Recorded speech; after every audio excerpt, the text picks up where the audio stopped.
بسم اللہ الرحمن الرحیم۔ میرا نام ہے حمزہ طارق اور آج ہم نماز پر بات کریں گے۔ نماز کی مثال ایسے ہے جیسے ایک انسان ہو اور وہ اونٹ پر سفر کر رہا ہو، ریگستان میں گرم ہوا چل رہی ہو۔ گرم ہوا کے چلنے سے ریت کے ذرات اس انسان کی آنکھوں میں پڑیں گے۔ ایک جگہ پہ آیا تو اس نے پانی دیکھا، ساتھ سایہ بھی تھا۔ سائے میں رکا اور ٹھنڈا پانی لیا، اپنی آنکھوں میں ڈالا اور اسے جو ٹھنڈک محسوس ہوئی، یہ ہے وہ اللہ کے نبی علیہ الصلوۃ والسلام کی حدیث کا مفہوم۔ نماز میری آنکھوں کی ٹھنڈک ہے۔ جو ٹھنڈک اس انسان کو محسوس ہوئی، ایسی ٹھنڈک ہمارے نبی کو نماز سے محسوس ہوتی تھی۔ ایسی ٹھنڈک ہمارے نبی کی نماز ہے۔ اگر میں، آپ، ہم سارے مسلمان نماز پڑھیں گے تو ہمارے نبی علیہ الصلوۃ والسلام کی آنکھوں کو ایسے ٹھنڈک پہنچے گی۔ اور اگر ہم نماز نہیں پڑھیں گے تو آپ خود سوچیں میرے عزیزو، ہم اللہ کے نبی علیہ الصلوۃ والسلام کو کتنا دکھ پہنچائیں گے۔ کیونکہ نماز، اللہ کے نبی علیہ الصلوۃ والسلام نے فرمایا، نماز میری آنکھوں کی ٹھنڈک ہے۔ صحیح ہے؟ سب سے پہلے ہم نماز کی اہمیت پر بات کریں گے۔ نماز کی اہمیت میں ایک حدیث سے آپ کو سمجھاؤں گا۔ نماز کی فضیلت فرمایا کہ جو بندہ نماز کا اہتمام کرتا ہے، اس کے لیے اللہ تعالیٰ نے 5 انعامات رکھے ہیں، ایک دنیا میں اور 4 آخرت میں۔ سب سے پہلا انعام دنیا میں وہ کیا ہے؟ جس کے پیچھے میں، آپ، ہم سارے دن رات دوڑ لگا رہے ہیں، رزق کا مسئلہ۔ اللہ پاک اس کے رزق کا مسئلہ حل کرے گا نماز کی برکت سے، اور 4 مسائل اللہ آخرت کے حل کرے گا۔ پہلا مسئلہ، اللہ پاک قبر کا عذاب ہٹا دے گا۔ فرمایا کہ قبر گناہگار بندے کو ایسے بھینچتی ہے کہ اس کی پسلیاں آپس میں گھس جاتی ہیں۔ قبر کا مسئلہ اللہ پاک حل کریں گے اس بندے کا نماز کی برکت سے۔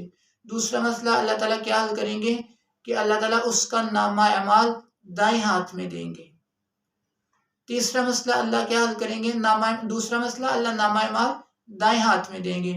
فرمایا کہ جس کا نامہ اعمال بائیں ہاتھ میں آئے گا، وہ کہے گا، ہائے میں ناکام ہو گیا، ہائے میں ناکام ہو گیا، کاش کے نامہ اعمال میرے ہاتھ میں نہ دیا جاتا۔ اور فرشتے اس انسان کو، میل انسان کو یہاں سے پکڑیں گے، ہونٹوں کے نیچے سے، اور اس طرح دور پھینکیں گے۔ تو وہ کہے گا، رحم رحم۔ فرشتے کہیں گے کہ تمہارے اوپر رحمان نے رحم نہیں کیا تو ہم کیسے رحم کریں۔ اور فیمیل کو فرشتے اس کے بالوں کی چوٹی سے پکڑیں گے اور اس طرح دور پھینکیں گے۔ وہ کہے گی، رحم رحم رحم۔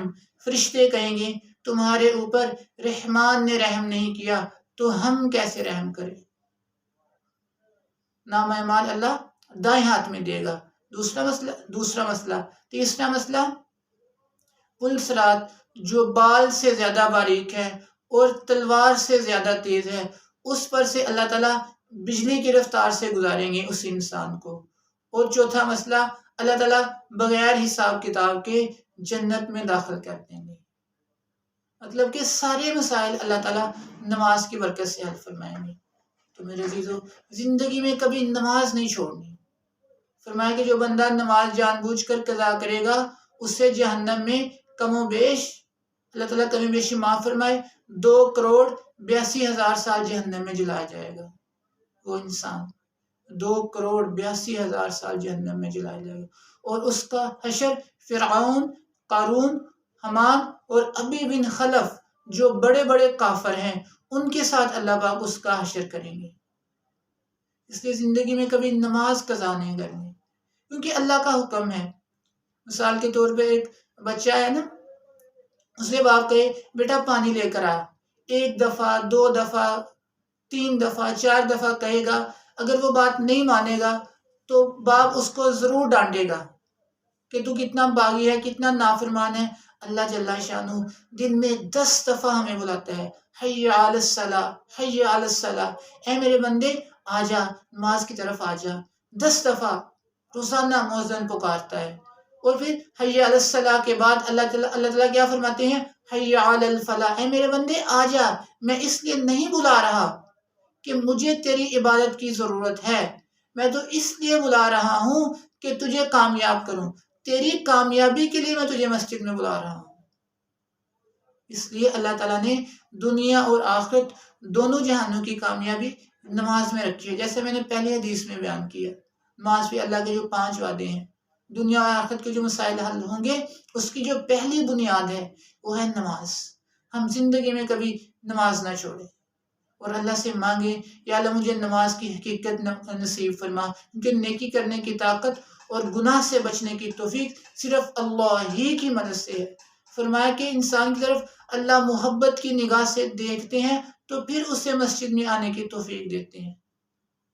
اس لیے اللہ سے مدد مانگے، یا اللہ مجھے نیکی پہ کھڑا کر، مجھے نماز پہ کھڑا کر، زندگی میں کبھی نماز نہ چھوڑے۔ میری باتیں سننے کا شکریہ۔